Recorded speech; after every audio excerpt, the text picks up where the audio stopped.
What's up? What's up? What's up? You are listening to her in the huddle on WOVU and 95.9 FM.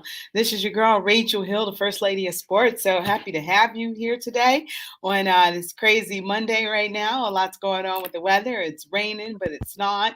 And right now it's a little cool outside, but looking forward to it starting back up to warm up because today is officially the first day of summer. And it looks like I got my boy Willie Epteen Jr. with me today. Willie, welcome back to the continental US. How are you doing today, sir? Well, look, it was an experience like Eddie Murphy said, or no, wait a minute, it was the dude that Eddie Murphy met in the bathroom on Coming to America. And he said, Which I one? will One or cherish two? the first one. And he said, I Okay. will cherish this experience for the rest of my life. And for those of you that don't know, if you haven't followed him on social media, hopefully you will give him a follow. Shake Back Media Group, right? SHK BK MEDIA GRP on Twitter, Shakeback Media Group. So if you hadn't been following Willie and his adventures, Willie just got back from Egypt. So I know that was super exciting. I was hoping for the opportunity to go to South Africa in a few weeks from now, but I don't think I'm going to get that opportunity. But Willie, tell us a little bit how Egypt was. I know we're a sports show, but we talk about some other stuff too. So tell us a little bit about how that trip to the motherland was. Well, um, it's a lot to sum up in just a few minutes. So what I will tell you is this: is that if you are a person of color, or really, I shouldn't even say a person of color, if you are a person, period, that is not just interested, but in committed to knowing the true history of the world, you should go to Egypt. You must go to Egypt. And I had to change that disclaimer from person of color to anybody because I am not a racist. I am not a bigot, nor am I prejudiced. When I said person of color, it's because that is where the human race began. And in Africa, as we know, most of the people there are people of color. Um, but the it's Egypt, Libya, Morocco, Algiers, all those countries that are north of the Sahara Desert. Their skin color is more fair skin, like my mom. They're like yellow with really really good hair, really good course of hair. I don't Um, believe in good hair. Everybody has good hair. It's just different levels of manageability. well, call it what you want, okay? Because in Egypt, they're the people there, they look more European, but they are a little darker. And the history behind that is the fact that yes, even it's Africa. Yes, even though it is the birthplace of civilization, there were a lot of different um, cultures that mixed in, such as the Romans, such as the Persians. So you have a lot of history there with that. But as you go, and we were there for 11 or what 10 days. Three of those four of those days we were sailing on the Nile River, and I got pictures on my social media. Willie Epteen Jr. on what's that thing? Facebook, even some on Instagram. Um, and we haven't even begun to post pictures yet. But the further south, we actually when we got to Cairo, right? First of all, it's an 8-hour time difference. Um, so we flew from Dallas to Montreal and then Montreal straight to Cairo. It was a good flight. I mean, it was long, but it was decent. So when we landed in Cairo, we checked into our hotel, the Intercontinental Hotel there in Cairo. Cairo is a city of 25 million people alone Oh, by that's big. itself. And seeing it from the air, it is 3 times bigger than New York. If you've been to New Oh, York and wow. seen New York from the air, imagine it Hmm. being 3 times bigger than that. Um, the places of business, they were in English. They were in English and they were in Egyptian or Arabic or whatever the choice language is. Arabic, Egyptian, it's pretty much the same. So you had the upper lettering in Arabic, and then you had the lower lettering in English. Because the United States and Egypt are tremendous allies. I had to research that before I went over there because I didn't want to get taken.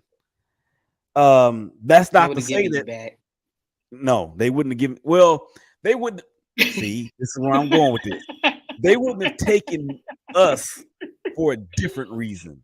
Um, and I'll get to that if we have time. If not, then you guys have to come on one of my shows and we can have a full discussion about it.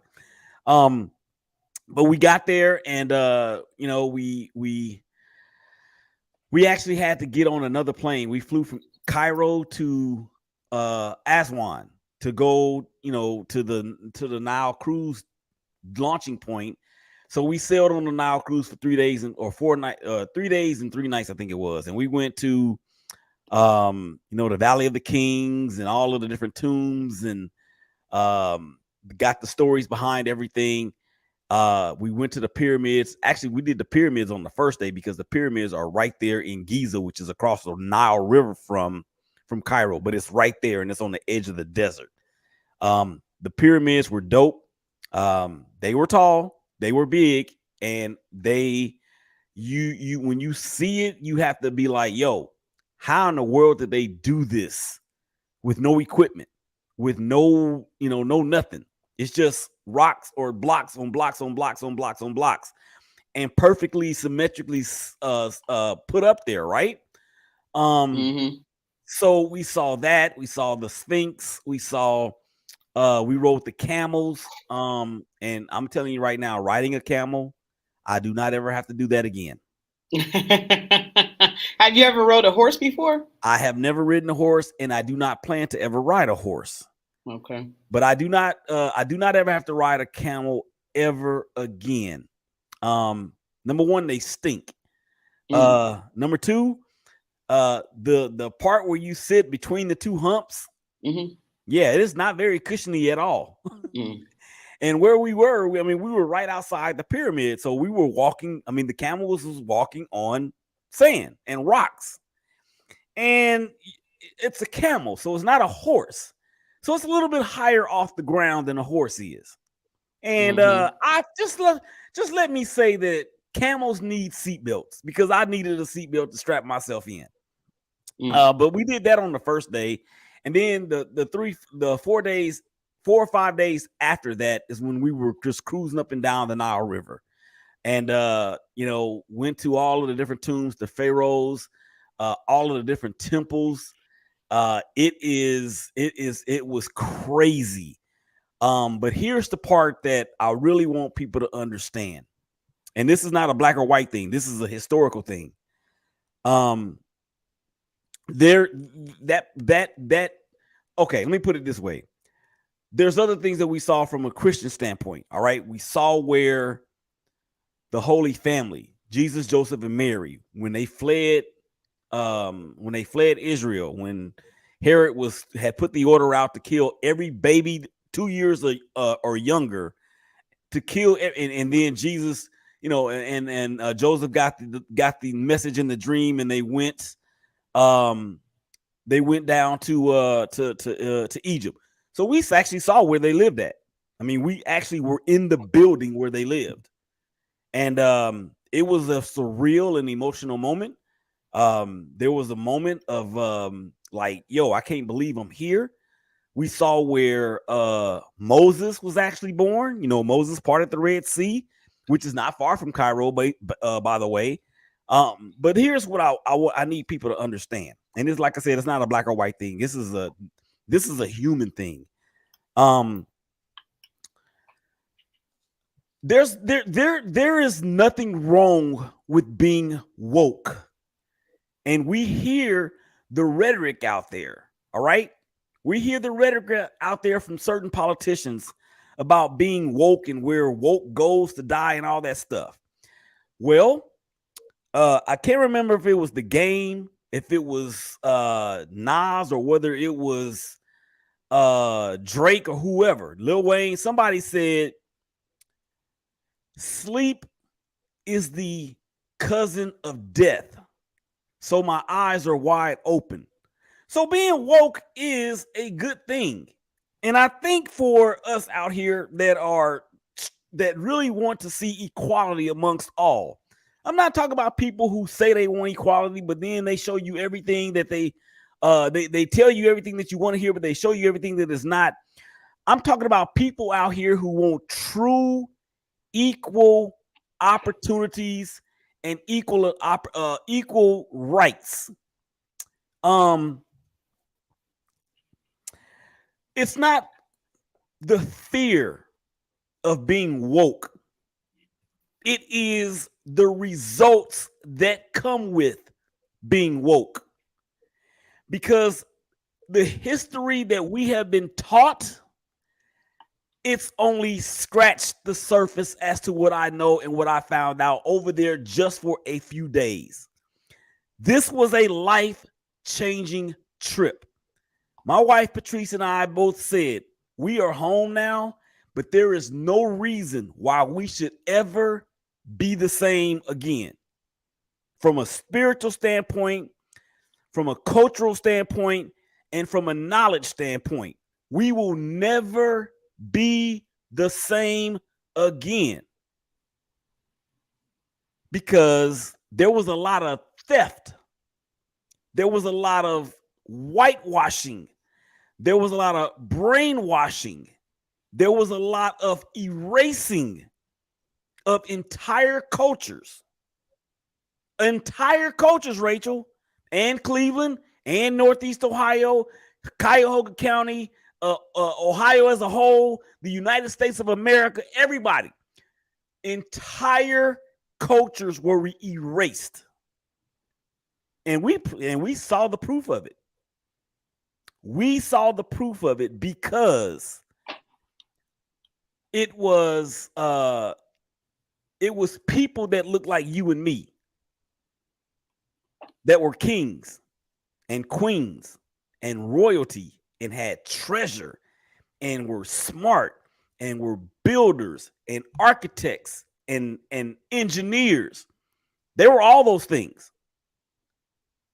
But when the slave trade came along, and even before that, because it was the Roman Empire, it was Alexander the Great, it was the Persians. They all had something to do with the erasing of culture, if you will. I mean, to the point to where things were shut down for thousands of years. And all of the statues and tombs, I mean, we got so many pictures of tombs and just artwork, but not really artwork. I mean, piercings came from Africa. We know this. No, I didn't know that. Yes, piercings came from Africa. As a matter of fact, the Europeans, some of the Europeans went to Africa and defaced the monuments of royalty. Right, like the Sphinx, right? The Sphinx, not so much, but the royalty, I mean, like the pharaohs, the kings, and all of the kings and queens, a lot of them were defaced. They were defaced. So yeah, it was an eye-opening experience. Our thing is me and Patrice, you know, I feel led to take a group of people to Israel so we can learn more of that side of it. And you know, it's I have come back a changed man. Now I'm still Willie, but I'm a changed man. And And I have to tell you, I have to be 100% honest with our audience. There's a big part of me that had to do a lot of repenting, okay, because of the history behind Europeans stealing cultural things and just life from Africans. And everywhere we went, people were like, "Hey, yo, my brother from another mother," stuff like that. It was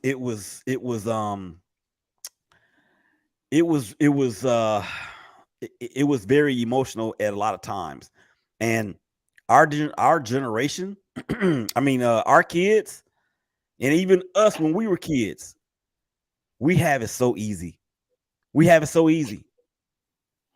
If we have a break, I can explain on the other side, but we have it so easy. Yeah, we do have a break. I want to give a shout out to everybody in the chat room. The chat room going off. Dylan, what's up? Jay Ness, I see you in there.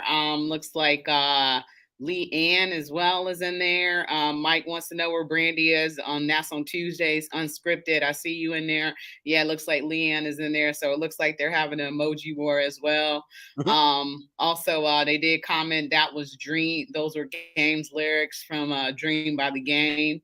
And they said, "How you gonna get on a camel but never been on a horse before?" I'll be happy to explain that when we come back. So we're gonna go ahead and take a quick break. We're gonna finish up talking about Willie's tour, and then we're gonna get into some sports. So we're gonna be right back. You're listening to Her in the Huddle on WOVU 95.9 FM. We'll be right back.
All right, welcome back to Her in the Huddle, WOVU 95.9 FM. This is your girl, Rachel Hill, the First Lady of Sports, and you keep it locked right here on your regular radio dial at 95.9 FM. You can always listen on your internet as well, and you can go to WOVU.org, and you can also contact our station with any comments, questions, or concerns. We love to hear you at any time at 216-271-0959, and make sure you download that WOVU app so you can listen to us on the go. So we are a sports station. We're going to be talking sports in a second. We do have Willie, who just came back from a trip to Africa. Still have some comments. Joyce Purrier says, "Hey, Rachel, and great story about the trip." Mike says he's from the hood. He never saw a horse till he went to college.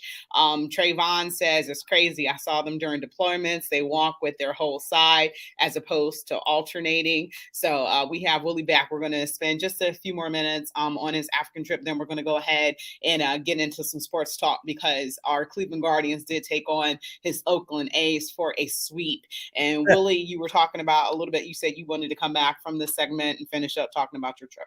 Yeah, so somebody had asked how you go get on a camel and never been on a horse. It's very easy. I don't like animals like that. I mean, I don't ride animals. No, I don't do that. But a camel, of course, is something that you're not going to experience every day in the US. And it was a complimentary thing as part of the package. So I was like, yo, we're gonna do this. And then we were actually gonna get in a hot air balloon, but they had to cancel that because the weather was so hot in Luxor, which is down the Nile River, about a 12-hour drive from Cairo. It was so hot that the air was too dry, so there was no wind to create any hot air or for any steam to get forth. So that would have been a disaster. But all in all, I would, me and Patrice, we like to rate our trips. I would rate this trip out of 10, probably an 8.5. 10 out of 10? No, I would rate it an 8.5 to a 9. And the reason why that is because Air Canada lost my luggage twice. Oh my God. As a matter of fact, they lost the same suitcase twice. So when we got to Cairo, my suitcase was missing. So I didn't have any clothes, basically. None. Oh, wow. So Patrice had to go over to the mall, which if you ever been to Houston or Dallas or either LA or Glendale, where the gallerias are, they are connected to the hotel. Well, this place was just like that. So she walked over to the mall and picked me up a couple things. But for 4 days, we were not in Cairo. We were basically in the desert. But other than that, I mean, and then they lost the same suitcase when we got back to Dallas. And I'm actually filing the claim right now because I had some stuff missing. But other than that, the food was on point. Our tour guide knew everything there was to know. I mean, the weather outside of being in the desert, where it was 116 degrees one day, that was not that bad. It was just a life-altering, life-changing trip that will make everybody that's really for the better of mankind. It will make everyone better. All right, cool. Robert Scott says, doggone airports. So whatever happened with your luggage? Did you make it back to Dallas? Yeah, it finally made it to Dallas. I want to say 2 days later. Okay. But normally when your luggage is lost like that, they send it to your house. Right. But when we got there, they had this one lady that was just writing people's stuff down. Yeah, there's 14 bags missing. I'm writing it down. Give me your name and your phone number, and they're going to call you. Well, they called us, but the only reason why they called is because Patrice wrote on some duct tape our name and phone number on top of the suitcase. And the lady at Air Canada, the reservation center or whatever it is, she saw the number and called. So it was not because they actually got my bag from United Airlines, which I'm like, how did that work? And she wasn't very nice. So I gave Air Canada the most horrific review. If anybody out there wants to fly Air Canada, I'm telling you, you would be better off riding a go-kart wherever you're going. So don't fly with Air Canada. So Ricky Smith says, hey, Willie. Hey, Rachel, checking in from the gorgeous Prince George's County, Maryland. A little late to the party, but Willie saw the pier. Did Willie see the pyramids of Giza? And that is a yes, correct, Willie? Yes, I did. And they were towering. Let me tell you this much right now. As a matter of fact, can I put this picture on the screen? I'm gonna see if I can put this picture on. I don't think I can.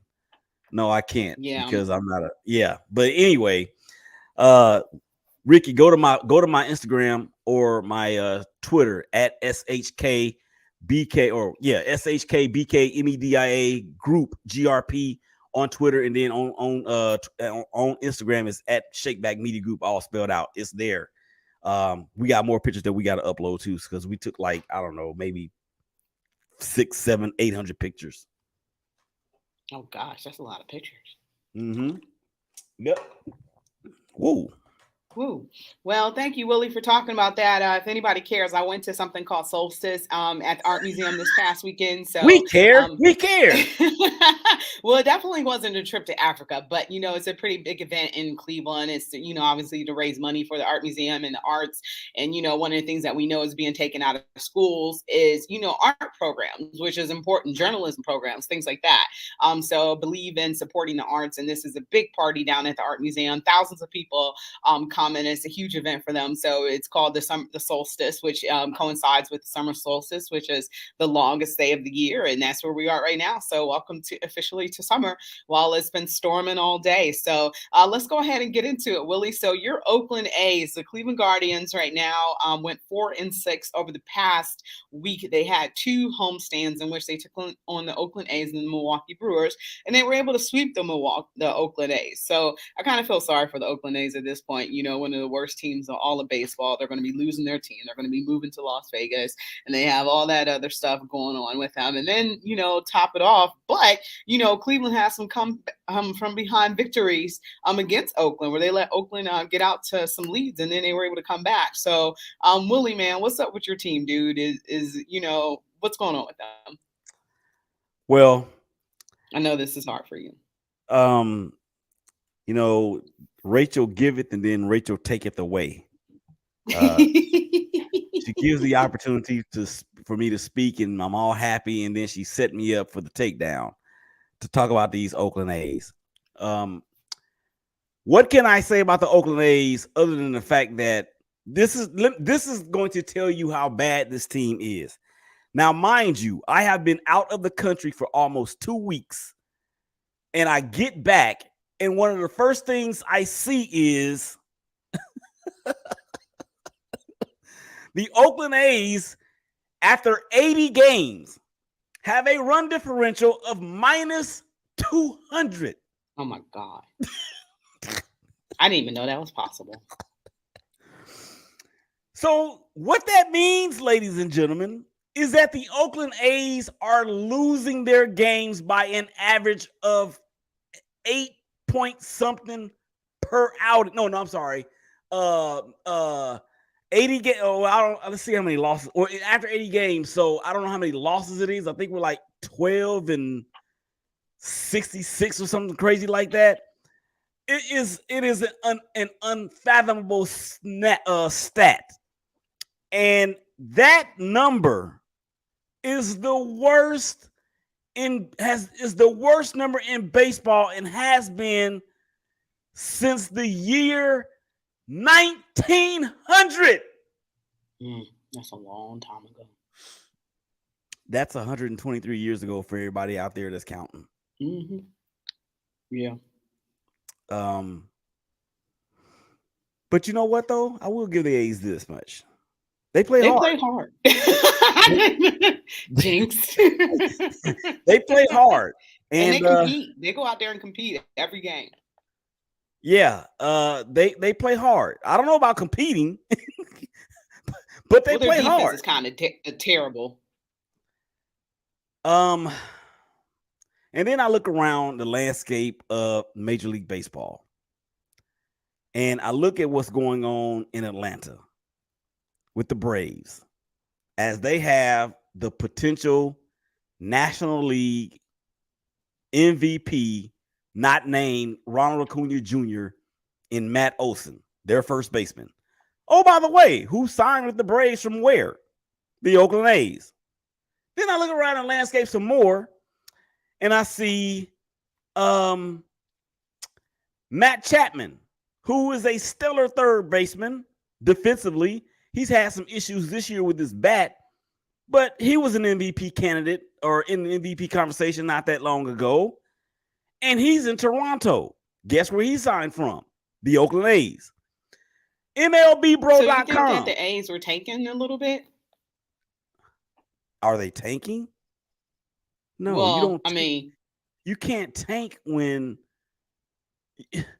you will you get rid of all your best players? they signed in other places. That's been the Oakland A's MO since I can remember. And Same then with you the look Cleveland around, Guardians. you look around the landscape again. MLBBro.com. Shout out to y'all, Rachel, over there. Y'all doing a great thing. Thank you. And they talk about Marcus Semien of the Texas Rangers. He's a shortstop, or he may be playing second base at this point. Yeah, he's also a free agent signee away from who? The Oakland A's. That's three players right there that were very, very instrumental in that team making runs to the playoffs not that long ago. And when I say not that long ago, we're talking about what, 2020? 2020, the pandemic year, the year that we won the last year that we won the West. And then we get beat by a team in the Houston Astros who finished that year under 500. So what's up with the A's? The A's have no longer they are their mind and hearts are no longer in Oakland. Their mind and hearts are now in Vegas. Ricky says, have the A's won 20 games yet? Hey, Ricky, at least they have one of the coolest uniforms ever. The A's are 20-60, so they have won 20 games. George says, well, the A's are still today have less victories than Veda Blues' best season pitching. So you got that. Jay Nez, says, do you think them moving will end up? So I think he meant, do you think that moving them will help the team in the long run? Yes, it will. Okay. And Because go ahead, sir. because much like the Raiders, and it's going to, I'm telling you right now, it's going to be a mirror effect of the venues and how they're set up from Oakland to Vegas, with the football stadium and the baseball stadium being really, really in close proximity to each other, just like it was in Oakland, or it is in Oakland, because both of those venues obviously are still standing. But it's going to help because I'm pretty sure, much like the Raiders, the county of Clark, or Clark County, which is where Vegas is, probably gave or is going to give the A's a boatload of money when they get there. Mm-hmm. Yeah, Ricky Smith says Oakland is a lot like my Pittsburgh Pirates have been for years, a farm team for other major league teams. Same thing. Nope, Ricky, you're wrong about that now, because the A's have won division championships recently. The A's have contended for division championships and won and been in the playoffs way more than the Pirates have in the last 15 years. So I got to disagree with you there, sir. The A's have the whitest whites I've ever seen as far as uniforms go. I don't know where they get their uniforms from, what they wash them with, but they like literally are the whitest whites I've ever seen in existence. So we got to go ahead and take a quick break. You are listening to Her in the Huddle on WOVU 95.9 FM with Willie and Rachel. We'll be right back.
All right, welcome back to Her in the Huddle on WOVU a 95.9 FM. This is your girl, Rachel Hill, the First Lady of Sports. And I got Willie back with me, fresh, coming back from a trip to Africa. He said, I've been off the grid the past 10 days, so I don't know what I'll be able to do. But, Willie's a team player. So, he jumped in like he's never missed it. He jumped back into the lineup like he's never missed a beat. So I appreciate Willie for doing that for me after coming back from being gone.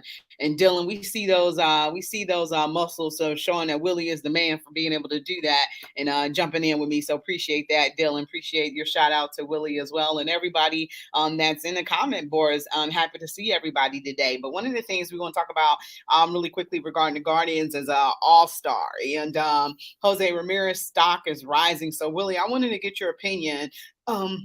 Should Jose Ramirez be an all-star? He is one of the major leaders in all the categories for third basemen.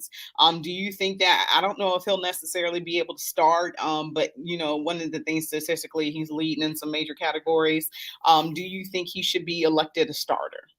Well, there are a lot of great third basemen in the American League, and Was you that's about to say thirsty? yeah, I was. There are a lot of thirsty third basemen in the American League. How about that? And Matt Chapman being one of them from the Toronto Blue Jays, Rafael Devers from the Boston Red Sox, and I'm just like, yo, it kind of reminds me of the shortstop position back in the day in the American League when you had Derek Jeter, Nomar Garciaparra, Miguel Tejada, and the list went on and on and on. It's a voting award by the fans we know. So that unfortunately is very unfortunate because it depends on what city you're in most of the time as to what's going to happen with your vote. He obviously has been raking for the last 19, 20, 21, 22, and now 20. So he's been raking ad nauseum and very consistently for the last 5 years. Mm-hmm. He actually is, to me, I won't say he's a 5-tool guy, but he's definitely a player that the Guardians should really show love to in terms of building a franchise around him. He uplifts everyone on that club. He is the straw that stirs the drink. He is the sugar to the Kool-Aid, if you will. He is all of those. As he goes, they goes. Yes, and I understand, the stuff about Clase and him being one of the at one point was one of the more dominant closers in the game.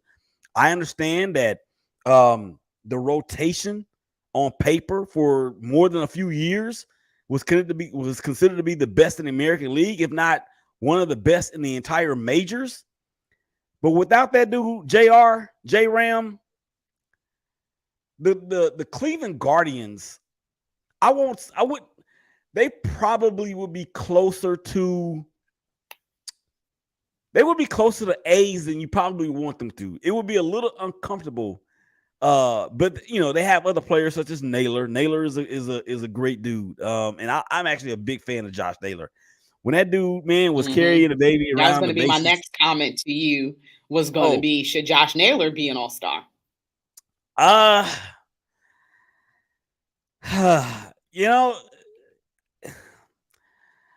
So He let me tell probably you where he's at. He's had 32 hits in his last 21 games, and he's had a 14 game hitting streak leading up until this All Star.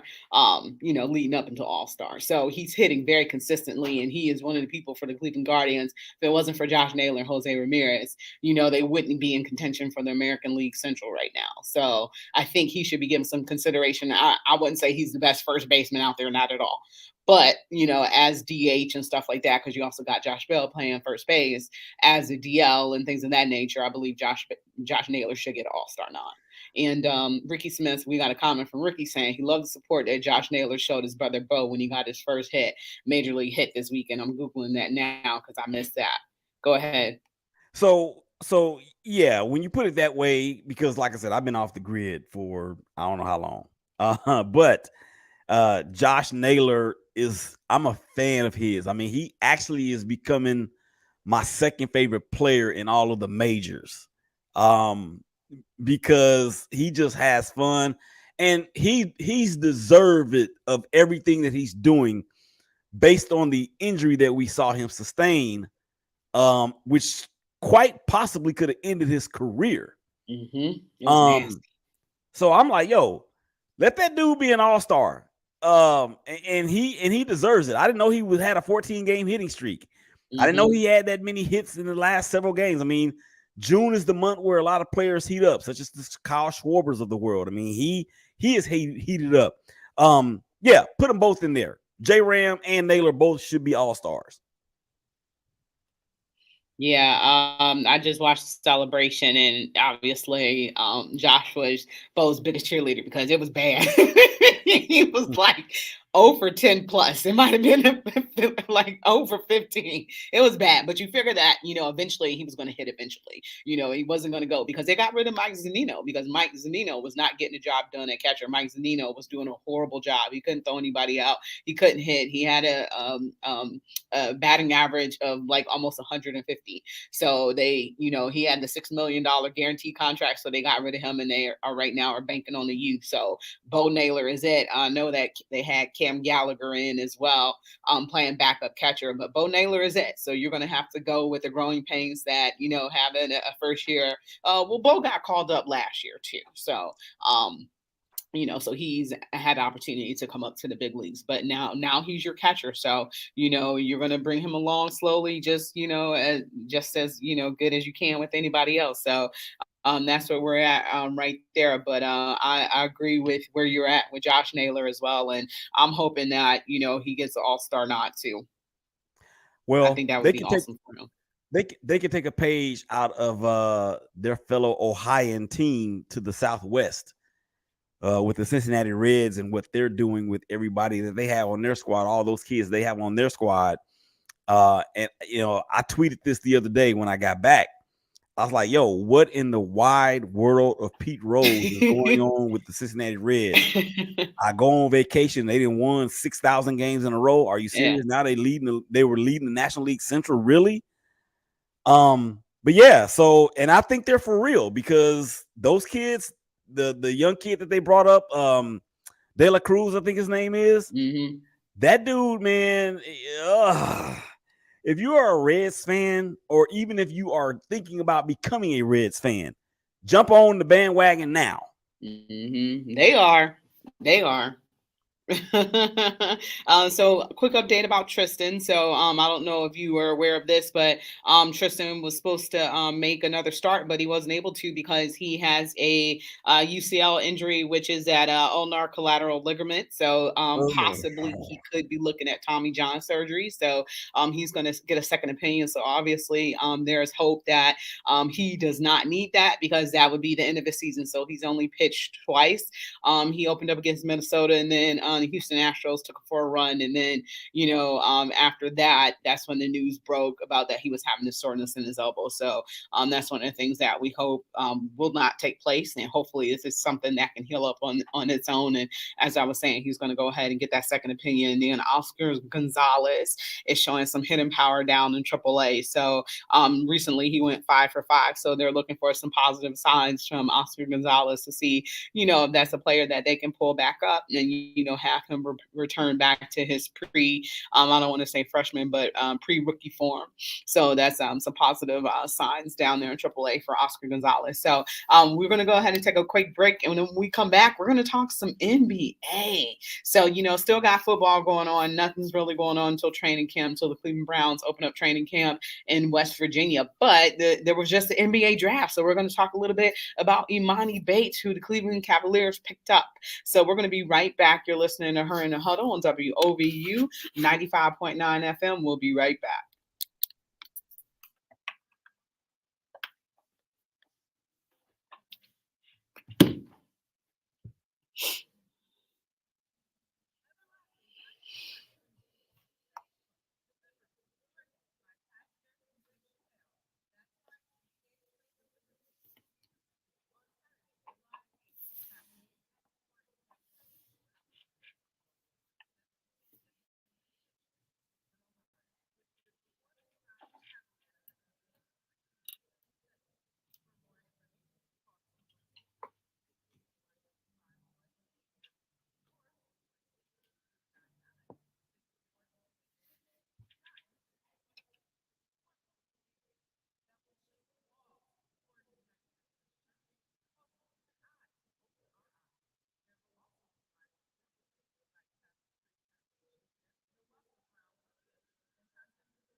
All right, welcome back to Her in the Huddle on WOVU and 95.9 FM. I am here with Willie Epteen Jr., fresh from back on this continent, back from Africa. So excited to have him. So excited to, have him recollect his travels around the world. So super excited about that. And Willie, I just want to thank you so much for coming in, in the clutch. So I appreciate that. And I owe you a solid. So one of the things that had just taken place was that the NBA draft had taken place and that the Cleveland Cavaliers selected Imani Bates on NBA draft night. So that was one of the things that we knew that the Cleveland Cavaliers were going to try to get into this draft. I think that they were going to try to get into the first round, but they didn't. So they stayed solid and picked Imani Bates, who he was the nation's #1 high school recruit coming out of the 2021 class, and he was labeled Kevin Durant Jr. But after that, he kind of had some issues during the pre-draft process. He showed some scouts and analysts that he still had some of the high attributes that made him a high-profile prospect to begin with. So first of all, he's a forward, which is something that we need desperately. We're not getting anything out of the small forward position. He's 6'8", 6'9", in that rangy set of attributes.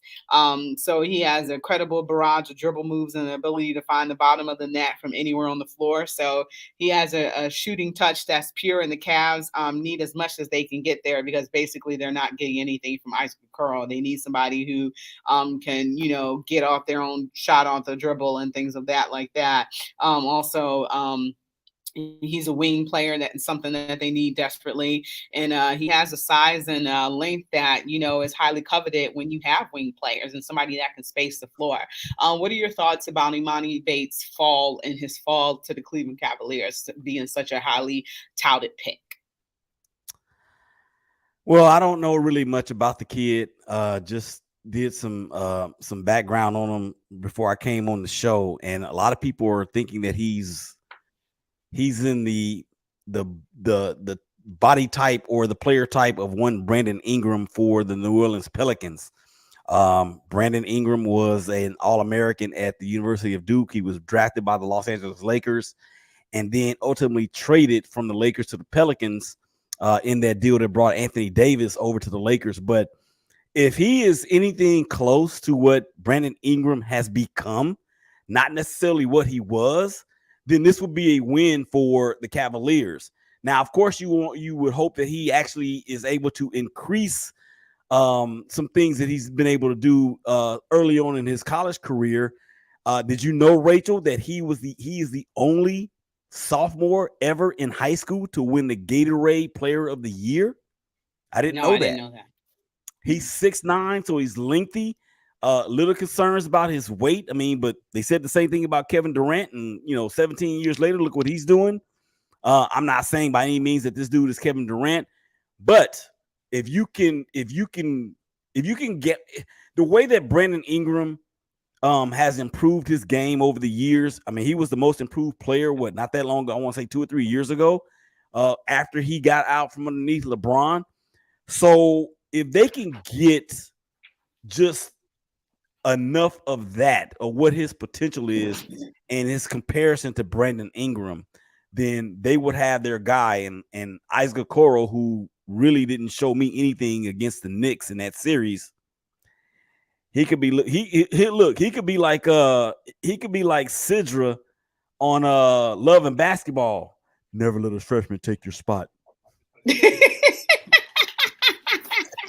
George Bendicke says on the base pick, I'll take a wait and see approach to the management, what the management decides to do after summer league play. Also, he went to Memphis, and unfortunately things didn't go very well for him at Memphis, and then he had to transfer to Eastern Michigan, but had a pretty solid career over there in Eastern Michigan. What mic are you on? Okay. DJ Chris Styles is here. Check. Go ahead. Can you hear me? Yeah, we can hear you fine. Oh my God. Here's the crazy thing about this, how so many Cleveland sports media was talking about this, was so worried. And I've never seen a 49th pick get so much coverage. Now, I understand he got this much coverage because he was the number one ranked high school guy coming out of college. He did reclass to end up going to, because he had a choice leaving out of high school to either play for the D League in 19. Could have went there, which I thought he was going to do. I thought he was going to do there and get drafted or go to Memphis. He ended up going to Memphis. Had an injury year during his Memphis playing days. Then he got into a little off-the-court trouble and ended up at Eastern Michigan. People thought he was going to go to Michigan State, but ended up at Eastern Michigan, averaging 19 a game. But the kid is an immense talent. Like, he was good ever since his freshman year of high school. One of the top players in high school since his freshman year of high school. So he is really, really a great talent. He was supposed to be that guy, top 5 pick. Things happened and he dropped. Does he have the tools in his toolbox? Absolutely. Mm-hmm. How hard he's going to work to get there, because he is playing with a chip on his shoulders. Can he fill it up? Yes, he can. And he absolutely can. It was him and Chet Holmgren, if y'all don't remember, when they was coming out of high school. Yeah. And Bates is that good. He's next level good. Can he focus and work on his game? That's the key. I think that's what everybody wondering about. Because there's some games against Toledo, he had like 5 points. Then there's a game against somebody else, he had 32 and 1.5. So he's going to be great. Listen, it's a low risk, high reward. And a second round pick at 49.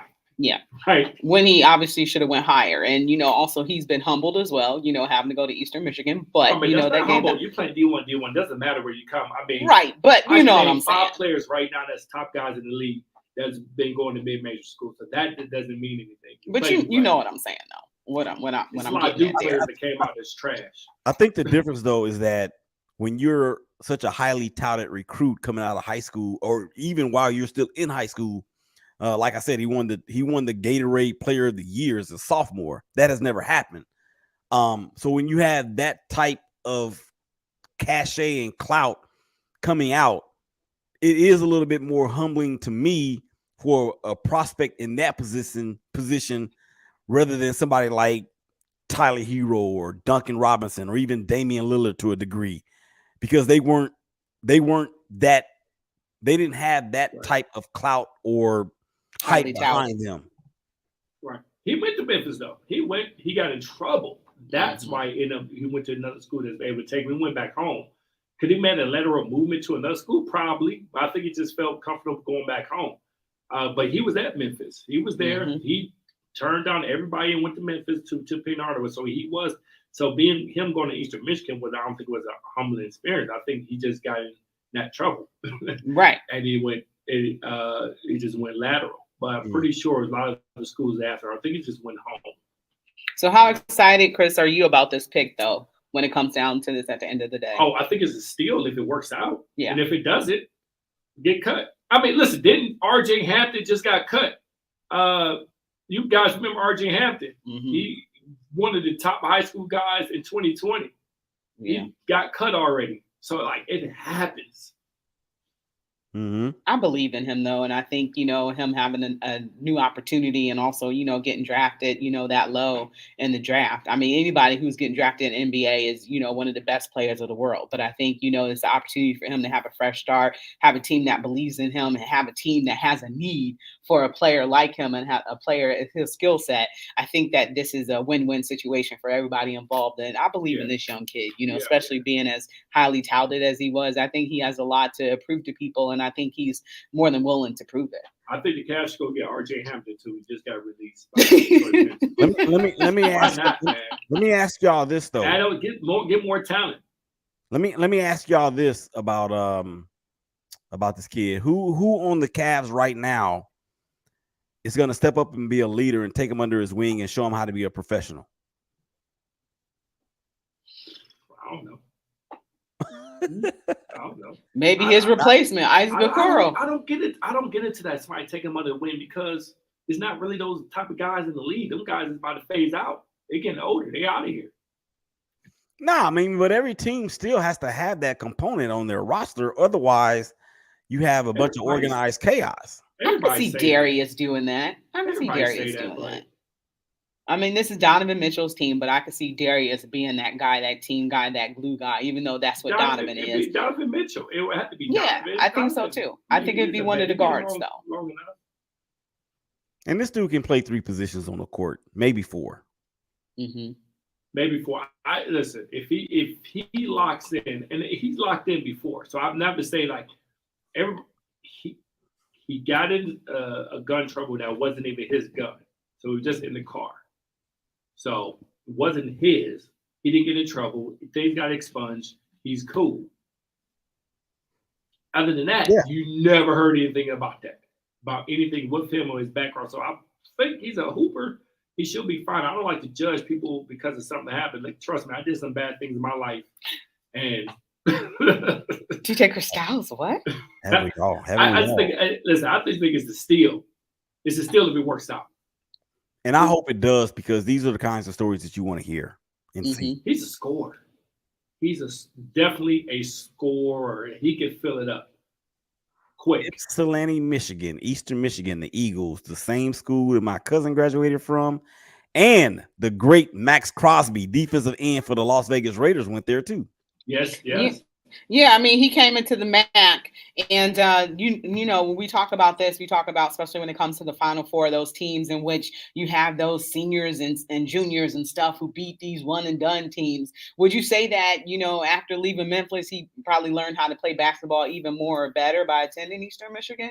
He learned a little bit more to be a little bit of a better player and be more NBA ready? I think he was NBA ready coming out of high school, actually. Because I'm not going to lie. He was ready to go. I'm surprised he went to college. I'm surprised he he should never went to college. I always say this. If you're that good, go to the night, go to the D-League, go now. Because sometimes college could hamper your game. It's for some players. And it's as weird as that sounds, it is. So some guys need to just go and get in that league and get ready to play now. So I think that kind of hurt him a little bit than anything. Yeah, and Ricky Smith got a comment. We in the DMV are elated to see the Wizards get rid of the awful Bradley Beal contract. The team owner hired a new head of ops who has done more in 2 weeks than the team has done in 10 years. So we talked about that trade last weekend. Looks like we are pretty much out of time. So that's the time on the dial. It is 6:59. Thank you to DJ Cristales for getting on the mic for a second. Thank you so much to Willie Epteen Jr. for coming in and talking about his trip as well and being a team player. And this is Rachel Hill, and for her Her in the Huddle and WOVU. We